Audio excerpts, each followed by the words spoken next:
పవన్ కళ్యాణ్ నాయకత్వాన్ని బలపరచడానికి మేము అక్కడి నుంచి ఇక్కడికి వచ్చి కొంతమందికి అవగాహన కల్పించడానికి ఇక్కడికి వచ్చాము. మరి మీరు వచ్చారు, ప్రచారం చేస్తున్నారు, ఎలా ఉంది ఇక్కడ ప్రజానాడు అంతా? ఇక్కడ చాలా బాగుందండి, అంతా వన్ సైడ్ గా ఉంది. ఇక్కడ మాకు వచ్చినందుకు కూడా చాలా ఆనందంగా ఉంది.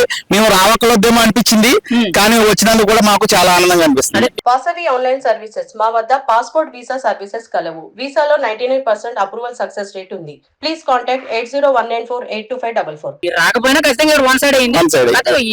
ప్రధాన చూద్దామని వచ్చినట్టున్నారు. అంతే. ఇప్పుడు మరి ఇక్కడ అభివృద్ధి పరంగా ఎలా ఉంది? ఇక్కడ 4 రోజుల నుంచి 3 రోజుల నుంచి తిరుగుతున్నారు అన్నారు. చూసిన దాన్ని బట్టి సమస్యలే గానీ అభివృద్ధి గానీ ఎలా ఉందంటారు? 5 సంవత్సరాల క్రితం జరిగిన అభివృద్ధి తర్వాత ఇక్కడ ఏమీ జరిగినట్టు మాకేం కనిపించట్లేదు. మీరు అటువైపు ఫోకస్ చేస్తే పెద్ద పెద్ద గుంటలున్న రోడ్లు అన్ని కనిపిస్తున్నాయి. మరి ఇప్పుడు మన పవన్ కళ్యాణ్ గారు, చంద్రబాబు నాయుడు గారు, మోడీ గారు ప్రభుత్వం ఏర్పాటైన తర్వాత మన అభివృద్ధి ఏంటో దూసుకుపోదాం అని చెప్పేసి మేము అందరం కోరుకుంటున్నాం. ఇప్పుడు మీరు ఇక్కడ ఎన్ని రోజుల నుంచి స్టే చేస్తున్నారా? ఈ 6 నుంచి 3వ రోజు. ఇప్పుడు మీరు ఇక్కడ ఆల్రెడీ ఇక్కడ గుళ్ళు కూడా తిరిగారు కదా? ఇప్పుడు చాలా మంది చెప్పేది ఏంటంటే పిఠాపురం అనేది ఆధ్యాత్మికంగా చాలా పెద్ద పేరు పోయింది. కాశీ తర్వాత చిన్న కాశీ అంత పేరు ఉందని అంటారు.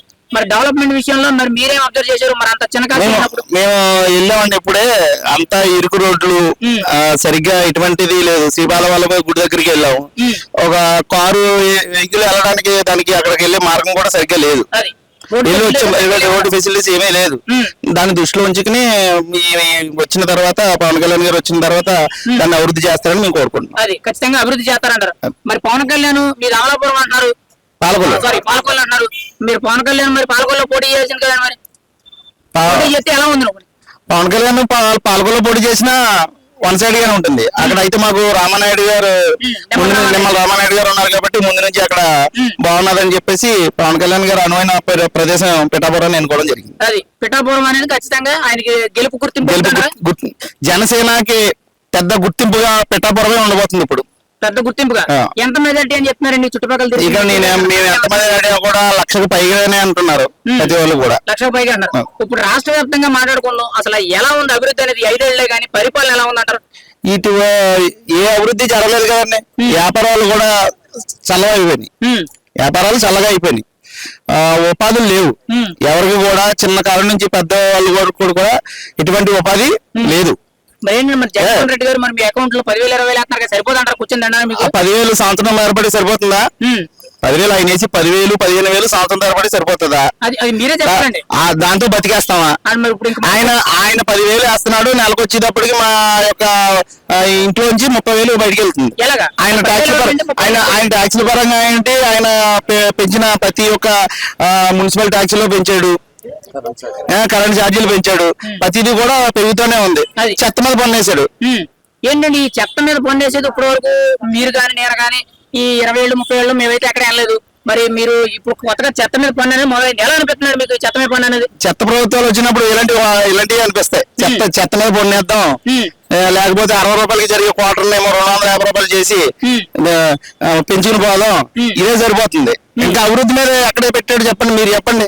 అభివృద్ధి మీద దేని మీద ధ్యాస పెట్టాడా? ఇప్పుడు 5 ఏళ్ళు ఎక్కడ అభివృద్ధి జరగలేదంటారా? నాకైతే కనపడలేదండి. మరి నాకైతే ఎటువంటి అభివృద్ధి కనపడలేదు. ఓపెన్ గా అడుగుతున్నాను, మరి పోలవరం ప్రాజెక్ట్ ఏం చేస్తారు, మరి రాజధాని ఏం చేస్తారు, ఏమనుకుంటారు మీరైతే? వాళ్ళ వల్ల కాదు, వాళ్ళ వల్ల అయితే కాదు.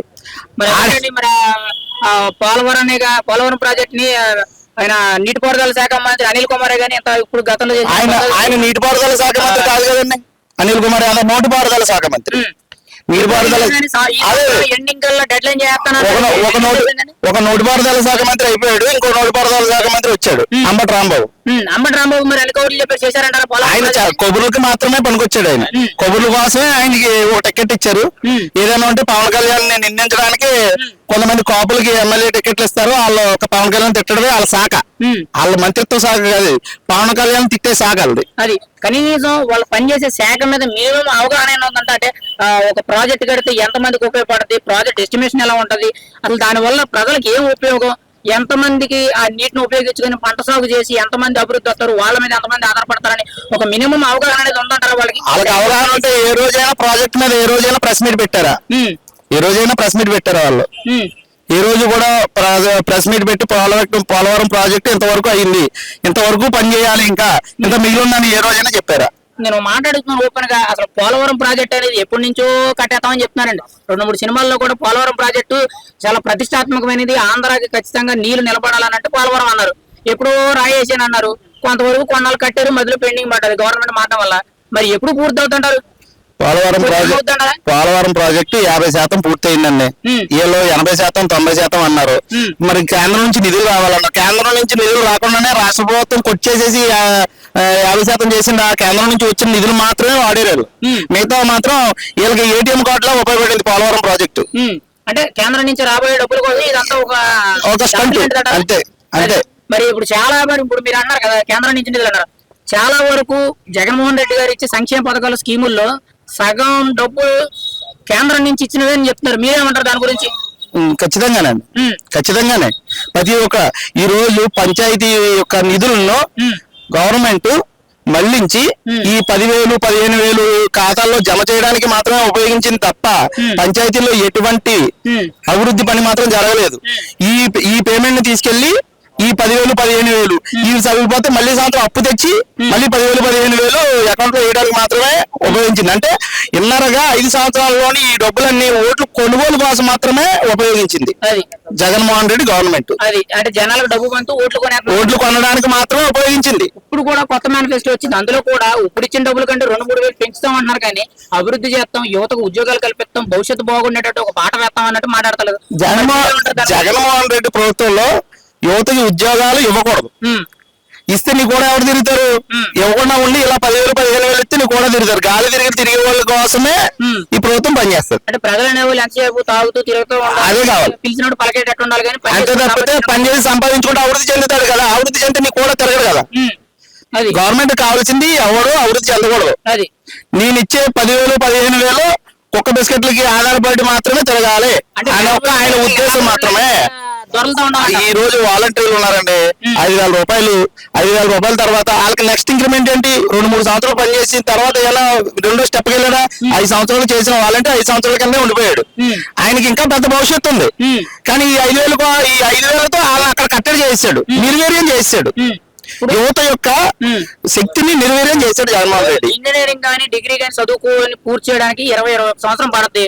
తక్కువలో తక్కువ 20 సంవత్సరాలు వాళ్ళు చదవడానికి ఎంత తక్కువ లేదని 10 లక్షల వరకైనా పుట్టిన కానించి ఇప్పటి వరకు ఖర్చు పెడుతున్నారు. 5,000 రూపాయలు నెల జీతం తీసుకుంటే ఆ 10 లక్షల రూపాయలు ఆయన ఎప్పుడు సంపాదిస్తాడంటారు? ఈ ప్రభుత్వంలో అయితే అవదండి. ఈ ప్రభుత్వంలో అయితే ఏమీ జరగదు. ఈ ప్రభుత్వంలో రేపు మళ్ళీ జగన్మోహన్ రెడ్డి గారు వస్తే మన ఆంధ్ర రాష్ట్రం మరో బీహార్ కాబోతుంది.